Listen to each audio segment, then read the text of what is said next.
হোটেলের টপ ফ্লোরে ঘর ভাড়া করে ভালোবাসায় জড়িয়েছিলেন প্রেমিকা ও তার প্রেমিক। হঠাৎ পুলিশ নিয়ে হোটেলে হানা স্বামীর। দরজা খুলতেই অন্তরঙ্গ মুহূর্ত অবস্থায় জানালা দিয়ে লাভ প্রেমিকের।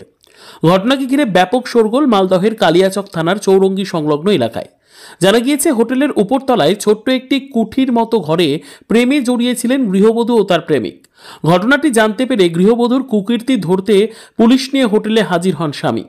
এরপরই দরজা খুলতেই চোখ কপালে ওঠে স্বামীর। হোটেলের ঘরের ভেতরে স্ত্রী ও তার প্রেমিককে অর্ধনগ্ন অবস্থায় দেখতে পান স্বামী। যদিও পুলিশি টনক পেয়ে তড়িঘড়ি জানালা দিয়ে পালায় গৃহবধূর প্রেমিক। তবে ঘটনায় আটক করা হয়েছে ওই গৃহবধূকে। জানা গিয়েছে, ওই গৃহবধূর স্বামী পুরাতন 16 মাইল এলাকার বাসিন্দা। কালিয়াচক এলাকায় নিজের কোনো একটি কাজে আসেন। ঠিক সেই সময় তিনি তার স্ত্রীকে রাজনগর এলাকার এক যুবকের সঙ্গে দেখতে পান।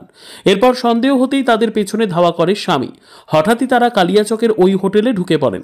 বাইরে দাঁড়িয়ে বেশ কিছুক্ষণ অপেক্ষার পরেও স্ত্রী যখন হোটেল থেকে না বেরোন, স্বামী হোটেলের ম্যানেজারের কাছে যান গৃহবধূর খোঁজ নিতে। হোটেলের ম্যানেজারের কাছে তিনি রেজিস্টার খাতা দেখতে চাইলে তা দেখাতে অস্বীকার করেন হোটেলের ম্যানেজার। এরপরই গৃহবধূর স্বামী দ্রুত চলে যান কালিয়াচক থানায়। এরপর কালিয়াচক থানার মহিলা পুলিশ সহ অন্যান্য পুলিশ আধিকারিকরা হানা দেন ওই হোটেলের টপ ফ্লোরে। পুলিশি খবর জানতে পেরে জানালা ভেঙে পাইপলাইন দিয়ে পালায় গৃহবধূর প্রেমিক। যদিও ঘটনায় অন্তরঙ্গ অবস্থায় পাকড়াও করা হয় গৃহবধূকে। এই বিষয়টি নিয়ে কালিয়াচক থানায় লিখিত অভিযোগ জানানো হয়েছে বলে জানান ওই গৃহবধূর স্বামী।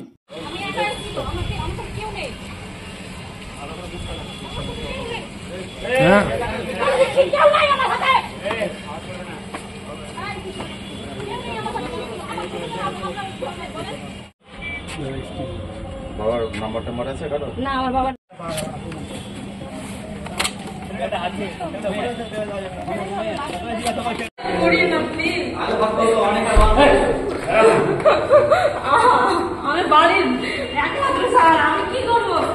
মালদহ থেকে জিএম মমিন, লোকাল 18 বাংলা।